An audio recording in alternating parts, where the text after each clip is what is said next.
What's going on, YouTube? It's your boy Tiny Tim, and I'm back. Week 2. We are talking about Secret Invasion. I'm just gonna jump right in. Last week, I left you with a bunch of questions that I felt like needed to be answered, and here in episode 2, we got a good 75% of those questions answered. I'm gonna jump, no intro. I'm just gonna jump right in because where we left off, like I said, is Maria Hill dead? All signs point to yes. Her body was sent home, allegedly. I'm going to say allegedly because we didn't see it in the coffin, but Fury had the conversation with Maria Hill's mom to try to get she wanted some answers. Like, I don't know what my daughter was doing, where she was doing it, but, you know, let's hope we can get some answers, you know. She wanted some answers, and everybody was giving her the political to and fro, and I really feel like for Maria Hill, this was it. To have gone through everything she's gone through, though, I really feel like it was a little sped up.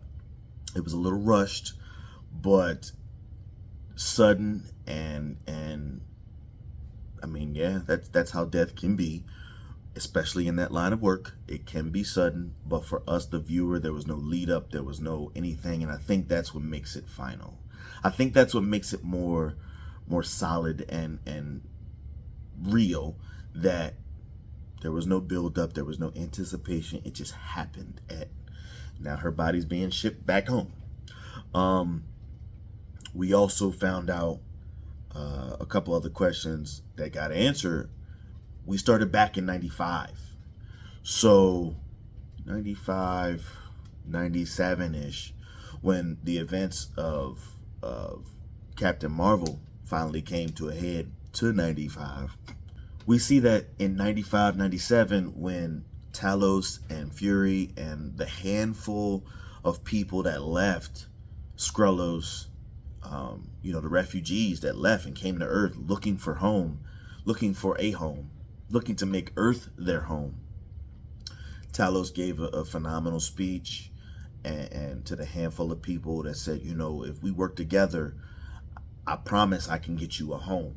During this time period, we see that Fury, Talos, and Gaia and Soren, they met Gravik back in the day. He was one of the kids. He was a refugee. His parents, his family, everybody was wiped out by the war. We see that Fury met him and took him under his wing, so to speak, because of the lady who brought him aboard, which I'm going to get to in a second, because that shit right there, bro, that shit right there opens up a whole new can of worms. But I will say, we did get it. We got some questions answered as far as who was Gravik. We don't necessarily know the why, but in the episode, it wasn't really touched on heavy. I mean, it was, but it wasn't. But we got Gravik's why. We got his motivation why. He was tired of waiting. He was tired of waiting because of a promise that Nick Fury made all those years ago. Now, between the waiting and the war and how they were so interwoven into our society, it was the perfect, it was kind of like the perfect storm, because Fury started the invasion. I just call it what it is. Let's call it what it is. I wrote it down in my notes. Fury started this invasion in 97. Now, he did not mean for it to go this way, but because of the broken promise, the crazy thing is, Fury's promise was broken or not yet fulfilled because of things outside of his control. Everything dealing with Ultron, everything dealing with Thanos, everything dealing with intergalactic beings and these fucking stones, and all of that was out of Fury's control, and it was taking place after he made the promise. Like, you can't control it. Fury was gone for 5 years and some change because he got snapped away. During that time, Talos and Soren took the place of him and Maria Hill to keep up with what was going on. Like, it just doesn't, but Gravik doesn't know these things. All he knows is in 97, you asked these people to follow you, to work with you, to help them find a home. They found their home, they built their lives here on Earth, here in the US, and here we are 20, 30 years later, you still haven't fulfilled this promise. Again, a lot of things have happened since 1997, their time. They're building space station / Space Force / situation to deal with intergalactic threats. Meanwhile, we still gotta find the Skrull a home. There was a handful of people that came with Captain Marvel and Fury when they got them off the refugees. All of them, just a handful, right? To my knowledge, it was just them that we knew of, that they showed us. Later we find out that when Talos put up the beacon for fucking SOS because Fury was gone off planet or on the space station or fucking dusted the whole time, we find out that over 1 million Skrull refugees came to Earth. Over 1 million came to Earth and familiarized themselves with our patterns, our people, our thought processes, our ways of war and poverty and society and the way Earthlings do things. Earthlings were doomed anyway. But what the Skrull now, 1 million plus of them, men, women, and children, Skrull, have come to Earth, and they're just going to speed up the inevitability of human race. At death and destruction of the human race and the eventuality that is our destruction, the Skrull have been watching, meticulously planning and watching to make sure they were in place in a position of power or positions of power to make sure their dreams come true, to make sure what they planned. Now, initially, it wasn't a thing of world domination. I don't think it was. What we heard about was seats on the council and this, that, and the third. We heard this via Talos, that he had a seat at one point, I thought. But we never knew who the council was until later in this episode, where they tell us the council is a bunch of prime ministers and all of these liaisons, all these top leaders around the world. This entire council is Skrull. All of them. World leaders. Skrull. This is huge. This is fucking huge. Almost as huge as the last thing I want to talk about. But this is huge because you have world leaders, people of power across the world. And we talking about an invasion, but this is it. This is the invasion. This is happening. It's real. It is a credible threat. This thing is real. These people have infiltrated the world leaders from the US all the way to France to wherever else. And we're at their whim. You know what I mean? Like it's the stakes are huge. I feel like now, like they're building the stakes higher and higher. And when I say the stakes are higher, we sitting there we see Gravik go to meet with the council, finally get his seat at the table, and they tell him, bro, you are a menace. You cannot keep doing this bullshit. We trying to keep the peace worldwide, and here you are killing people.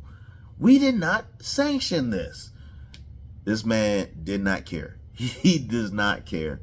And he pretty much strong-armed himself into, with the help of somebody on the council, he strong-armed himself to be the general of all Skrull, the leader in which he shall be the guy. He's the general Skrull general. This guy, Gravik, is gonna be the guy. And what can the council do? What can the council do besides bow to this man or fear death? Now, the lady said, I ain't gonna follow you.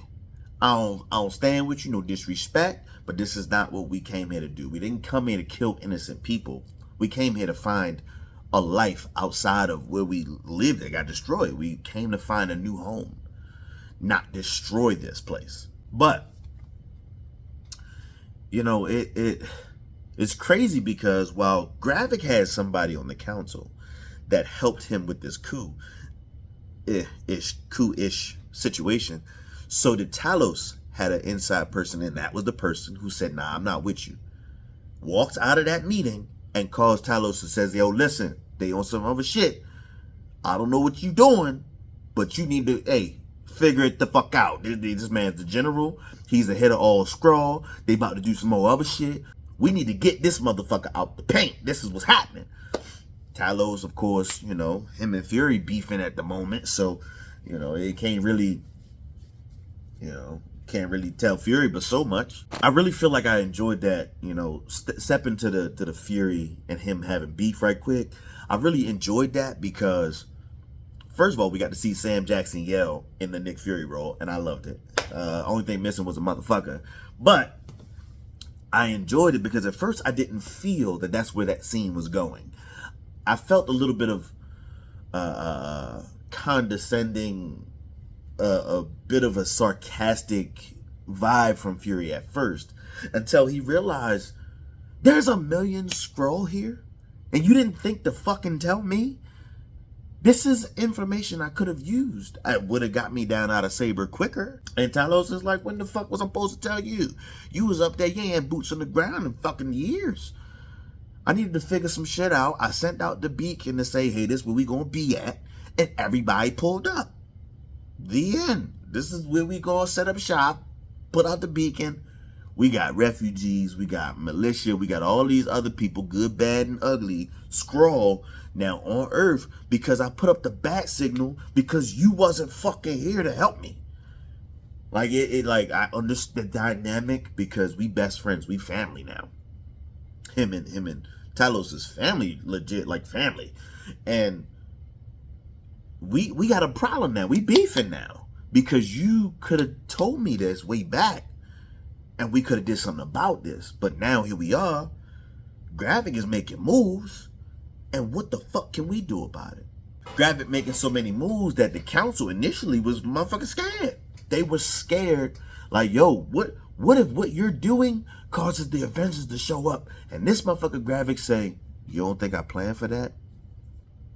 Which leads me to believe he got some other shit up his sleeve. Now, we about to see in the next couple episodes what that would mean for the story and the development of like where things go. But for him to account for the Avengers and they're not even going to be mentioned, like they were mentioned, like, yo, you think we should, you know, make a call? Like, nah, we ain't gonna bring them in the mix, because the moment we bring them in the mix, then we don't know who's who amongst them.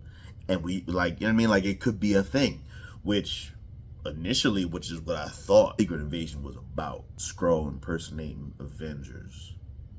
But again, I'm intrigued by how they're telling this story. This is one of those Marvel things that I was always intrigued about. I always heard about being a major canon level event, like a major event in Marvel history, but I never knew anything about. I didn't know enough about. So when we see Captain Marvel and they start to introduce the Kree and the Skrull and their war and like intergalactic shit, then I'm like, all right, well, they about to start rolling it out. And instead of rushing it like previous Marvel films by other studios that I will not mention, I really feel like they're doing this particular arc, this particular story justice. And it's been 10 years in the making for us. Because when you incorporate something like a Thanos, who's from a whole nother planet and wants to do things across the galaxy, like wipe out half of it, then you have to factor in the Captain Marvels, the Kree, the Skrull, people like, you know, some Fantastic Four villains, you know, Doctor Doom, Kang the Conqueror, Loki. You got to factor in all of these things. And I think Marvel is doing well by factoring in these things and keeping me enthralled, keeping me entrenched in the lore, making me want to not only go research more on backstory on the Skrull, but sit there on the edge of my seat and wait every week. Every week I got to see what's going down. Because this is only week 2, and I feel like we've already seen 4 weeks of this because they packed so much in every single episode so far. We got 2 episodes, and I'm feeling like, yeesh, I need more. I got to have more. More. I'm fiending for more. So back to the questions being answered. Last week I had a question kind of like, where's Gaia where's she gonna go going forward? And later in the episode, that question was somewhat answered. We didn't get a definitive, but we did get an answer that make us question it more, make me want to watch it even more. So my question is, where's Gaia gonna be? Whose side is she on now? She helped her pops and Fury and them with the bombs, but that was a fail. Okay, but now we see her get back to the compound with Gravik, and well, a little side trip. They had the chick kidnapped somebody, and like, oh, what'd you tell him? And this, and he put a bullet in his head in the middle of the woods. But we get back to home base, and she follows the one guy. He got like an attitude. The one dude who said he had somebody on the inside, he had like an attitude. She follows him to this back room. We see a doctor in this lab cooking up some type of whatever. And I hear the dude mention something about a harvest, which don't click to me. I don't know what that means. So again, I'm intrigued. What are they working on? What is he working on? A weapon? What is he working on? A serum? What is he doing? What does Gravik have up his sleeve? But he got a doctor on the payroll, and they try to figure some shit out. So we see Gaia doing more things to figure out what kind of society or what type of rebel faction, like, who am I dealing with though? Because it's one thing to preach this, but when you got us doing this up here while you building something underneath behind the scenes, like, who am I dealing with here? And in her recon, she find out that they doing some weird ass experiments. Now she sit down at a computer where I'm guessing that's Gravik's office. She sit down at the computer, a little old ass DOS situation, old super duper old Apple, but it's giving us new credible intel. This doctor has pulled out some. Now I noticed it and I paused it and I had to look back 10 seconds on my screen, rewatch it to see what I saw, make sure it's what I saw. And what I saw was this person has on file the blood types or the DNA of Groot, which is not just I am Groot. Groot is from a village of Groot. It's a thing, I think. Groot, Cull Obsidian, Extremis, and the Frost Beast. These are all four. This is not some science you want to mix together. Okay, we saw in Iron Man 3 the Extremis test subjects. He was not, those were not good test subjects. Motherfuckers was blowing up left and right. This was not a good deal.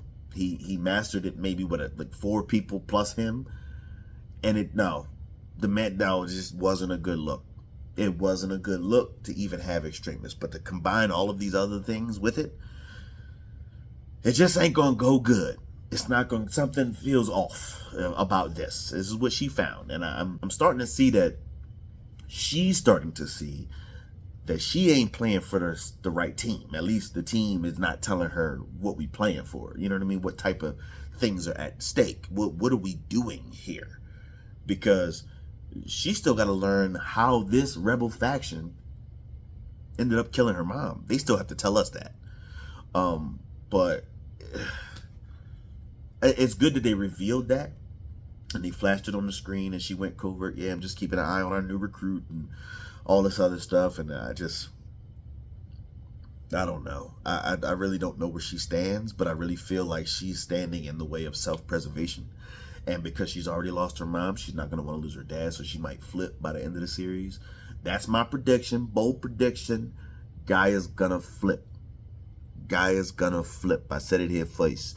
Episode 2 and beyond, Gaia's going to flip to the good guys. You heard it here first. She's not going to work with Gravik no more. She's going to go with Talos and them. She's going to risk life and limb, risk Talos' life. Somebody else going to have to die, but she going to flip sides. That's what I think. The black dude that joined, he's such a noob that he's going to be indoctrinated in the ways of Gravik and the revolution or whatever. But Guy's gonna get him killed. Guy's gonna get the new guy killed because Guy's gonna be like, nah, yo, fuck them. I gotta go home to my daddy. Nah, yo, grab it. You know, that new overzealous new hire shit. Grab it. Nah, red shirt, you got to die. Like he's not an important person. And I can feel that. I feel like he is going to die. The new black guy that just came. I think he's gonna die. He's gonna die. Guy's gonna switch sides. Mark my words, that's gonna happen. I will say this. Later in the episode, we got to see two major points. I'm going to say these last 2 points. I'm going to wrap it up. But we got to see two major points and getting not really questions answered, but forming more questions for the next episode and the following episodes. We got to see a conversation between Rhodes and Fury. Wow. Two cinematic powerhouses on the screen. And not just at a capacity of, hey, look, the Avengers. We need to have a conversation. Like, you know, there was a lot of undertone in that scene that made me feel great, actually. Like, it made me feel great for both sides of the conversation. Rhodes is saying, hey, my man, chill the fuck out. I'm here as a courtesy. Don't get the title twisted. Like, I don't give a fuck how long you've been in the thing. You might have started it, but my job title says I outrank you, my man. You need to sit the fuck down. Or you outrank me, but you still need to sit the fuck down. Like, this is stand the fuck down. This is not it for you. While Fury is saying, I got a war to fight. I'm going to need some backup. But I'm going to have to do this first part by myself. Stay tuned. Like, you know, it's not looking good for Fury. But while I understand where he's coming from, like, yo, I started this, I gotta finish it. Rhodes is like, you ain't finishing shit, especially not on the government dime. You're done. You're fired. We see him say, Nick Fury, you're fired. And the look on Fury's face, you supposed to be helping me, brother. You supposed to be looking out for the brother man, not the other man. You ain't nothing but the government's lapdog. This. Fury went in on Rhodes. And Rhodes, he came right back with the heat. Hey, man, you watch your motherfucking mouth, brother. Had you not been fucking shit up over there in Moscow, wherever the fuck you was at, I wouldn't have to deal with this shit. I wouldn't have to pay you the courtesy of coming in here and firing you on the spot. Nick Fury said, you don't fire me, I fire myself. I run my own business. Nick Fury went over to him and said, you don't fire shit. I'm Nick motherfucking Fury, and I'm going to do what I want. See me. Fuck your hands off me. He pulled a Denzel. He pulled a Denzel when he walked out. Get your hands off me. He tried to escort him out like, yo, man, your car here, Rose. Now the car for you, Fury. You're fired. Get the fuck on. Man, get your hands off me. But, you know, we saw Nick Fury get fired, and we saw Don Cheadle and Sam Jackson on screen, and it was fucking powerful. I loved it. Not only was Rhodes trying to do his job, but he was looking out for a friend, a family member, ultimately. But he was trying to look out for him from his job standpoint. Like, yo, I still got a fucking job to do. National security. But you fucking with me, man. And you know how many favors I had to call in because of that shit you did? The shit I tried to prevent? No, the shit you did. Because all they see it one way. Nick Fury bombing in Moscow, his fault. That's all they see. And Rhodes is trying to clean it up. Cleaned it up for the most part, but he had to fire him. There's the consequences. You fired. But it ain't like Fury ain't been on the blacklist before. It ain't like he ain't been AWOL before. He's still going to operate in the shadows. He still got contacts around the world. He still has Skrull in his pocket, which leads me to my second point, my final point. Fury's got a Skrull wife. This whole time we thought this motherfucker was single and ready to mingle. No, man, this nigga done had a whole Skrull wife for the last 30 years. I'm gonna call it 30 years because 97 is when they introduced Gravik. But the chick is the one who brought him. The same chick who was cutting the cucumber when he walked into the crib. But then we see her, and it's the strong-faced black chick. I can't remember what show she's from. I want to say it was Cosby Show. She was in some other stuff. Or no, she was one of the aunties in Fresh Prince. I think. She was one of the aunties in Fresh Prince. Yeah, I think so. I'm going to look it up. So by the time I actually look it up and edit this video, I'm going to put right here where she from. I'm going to figure it out. But I'm pretty sure it's the Fresh Prince. One of the aunties. I think. Yeah, I think she was the auntie with the white husband from Fresh Prince. Yeah, that's it. Yeah. Either way, we get to see him come in, greet his Skrull wife.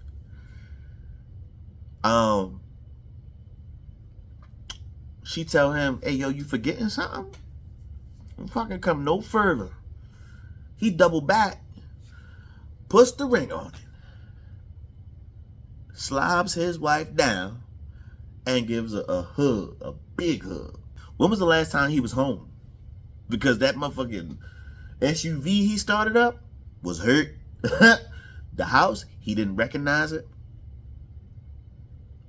But that's his wife. What did we learn this episode? Nick Fury has a wife. Over 1 million Skrull came to the planet over time. Let's see. There's a council of Skrull that are embedded in our way of life. All across the world leaders. Gravik has now become the lead general Skrull to rule them all. We learned so much. This episode, but we still got questions. Has Fury had this wife this whole time? What else is the rebel faction working on? Oh shit! Well, what comes next? Where does Gaia go? Is she gonna flip? I think she's gonna flip. But I don't know. Where does she go from here? Is she going to make it out of this series? Is Talos going to lose Gaia also to this rebel bullshit?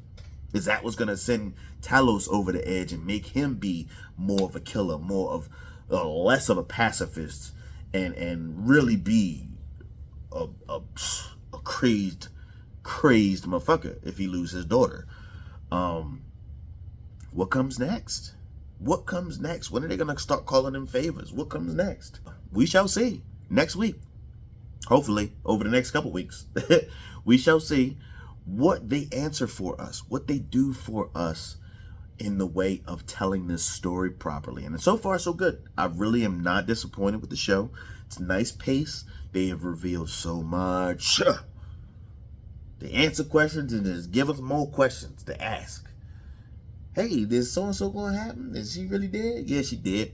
Yeah, but while she over here dead, Nick Fury got a whole black Skrull wife this whole time. Huh? What? Yeah, but till next time, until we get some more questions answered and some more questions to be asked, it's your boy Tiny. Go ahead and sign out. I'm a little congested. I'm a little congested, but we're gonna get on off of here. I'm gonna sign off. Until next time, check me out on all socials at Tiny Tim Gaming 3, the number 3. On all socials, where you social. If you don't see the logo, it's not me. Here on YouTube and over on Facebook at Tiny Tim Gaming. Again, if you don't see the logo, it's not me. If you don't see this handsome mug, it ain't me. Also, go ahead and check out the boys over there. PardonMyArrogance.com. They got a visual podcast on YouTube. They got an audio podcast where you listen to podcasts. Check them out over there. PardonMyArrogance.com. Also, don't forget to check out some Raise Energy from Rep Sports. It gets me jacked, sometimes a little too jacked, and I can't stop talking, and I can't stop sneezing, and I can't stop thinking, and I can't stop raving about Marvel's Secret Invasion. And until the next time, episode 3, it's your boy Tiny.